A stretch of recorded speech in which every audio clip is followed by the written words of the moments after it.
ஒரு அழகான கிராமத்தில் ஒரு சிறுவன் வாழ்ந்து வந்தான். அவன் பெயர் அருண். அவனுக்கு ஒரு நல்ல நண்பன் இருந்தான். சிரித்த முகத்துடன் இருக்கும் கழுதை. அவனோடு எப்போதும் விளையாடி ஓடும் ஒரு நாய் கூட இருந்தது. ஒரு நாள் பண்ணை அருகே இருந்த பழைய கிணற்றை சுத்தம் செய்ய அருண் வந்தான். அப்பொழுது கழுதை அருகில் வந்து பார்த்தது. கவனமாக இரு என்று அருண் சொன்னான். ஆனால் ஒரு தவறான அடியில் கழுதை கிணற்றுக்குள் விழுந்தது. கழுதை பயந்து கத்த, நாய் சுற்றி சுற்றி ஓடி உதவி கேட்பது போல குரைத்தது. அருண் பயப்படவில்லை. அவன் யோசித்தான். உடனே கயிறு எடுத்து மெதுவாக கிணற்றுக்குள் இறக்கினான்.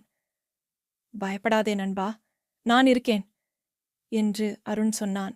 மெதுவாக, மிகவும் பொறுமையுடன் கழுதையை மேலே கொண்டு வந்தான். வெளியே வந்ததும் கழுதை மகிழ்ச்சியுடன் அருணை அணைத்தது போல நின்றது. நாய் சந்தோஷத்தில் துள்ளி குதித்தது. அப்போது அருண் சிரித்துக்கொண்டு சொன்னான், நல்ல மனமும் துணிவும் இருந்தால் எந்த சிக்கலையும் கடக்கலாம்.